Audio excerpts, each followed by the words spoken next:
On va se plonger aujourd'hui dans une histoire assez folle, celle d'une loi, le Code Napoléon, créé pour mettre de l'ordre, mais qui au final a semé un véritable chaos.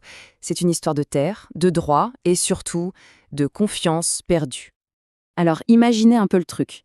Et si, pour prouver que sa maison est bien la sienne, il fallait attendre 30 ans? Ça paraît complètement dingue, hein? Et pourtant, c'est exactement le point de départ du chaos juridique qu'on va décortiquer ensemble. Alors, acte 1, une terre de chaos juridique. Pour bien comprendre, il faut se replonger dans l'ambiance de la France juste après la Révolution. Un sacré désordre.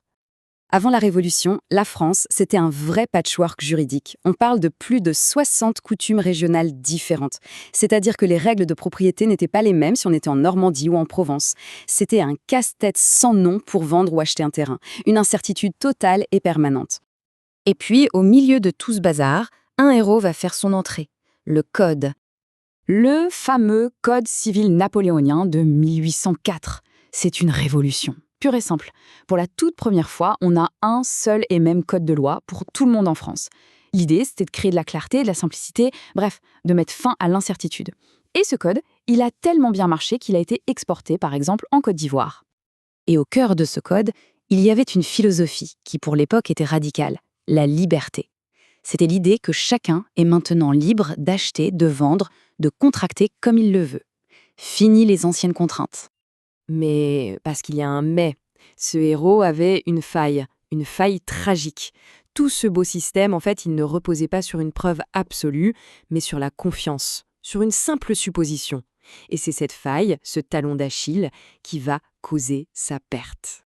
Acte 2. La faille des 30 ans. C'est là que les choses se compliquent sérieusement. 30 ans, c'est le chiffre clé. Toute la faiblesse du système est concentrée là-dedans. Mais alors, pourquoi 30 ans, au juste? Eh bien, c'est ce qu'on appelle la prescription acquisitive. L'idée est simple. On occupe un terrain, on l'exploite tranquillement sans que personne ne vienne le contester.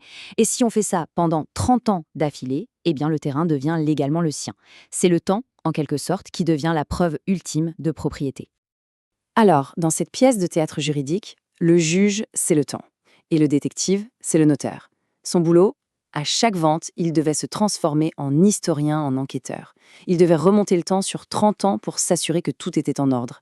Imaginez le travail.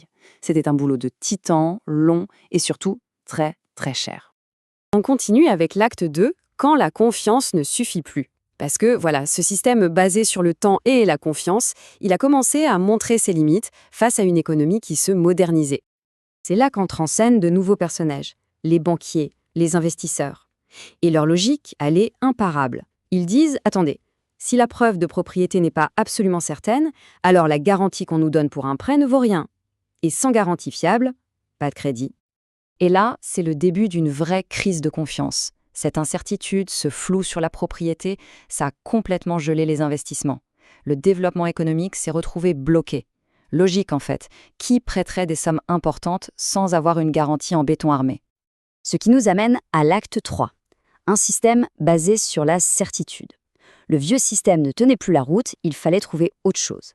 Et la solution, elle va venir d'un endroit où on a exporté le code, la Côte d'Ivoire. Alors, pourquoi ce héros a-t-il échoué? C'est simple. L'insécurité juridique retardait, voire empêchait les investissements.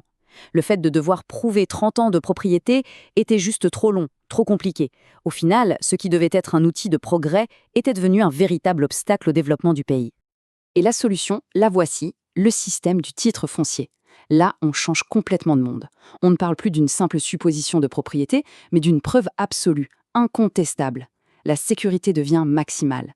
Et devinez quoi? La confiance des investisseurs revient en force. Pour notre vieux code napoléonien, c'était la fin de la partie, en tout cas en Côte d'Ivoire. Il est tombé en désuétude, tout simplement. Il a été remplacé par ce nouveau standard, la certitude absolue. C'était la seule chose qui pouvait donner aux investisseurs la sécurité dont ils avaient besoin pour construire. Ce qui nous laisse avec une question bien plus large finalement. Quand une loi, même une loi aussi fondamentale et historique, devient un obstacle au progrès, qu'est-ce qu'il faut pour la changer? Quel courage, quelle vision sont nécessaires pour la remplacer? C'est une question qui reste toujours d'actualité.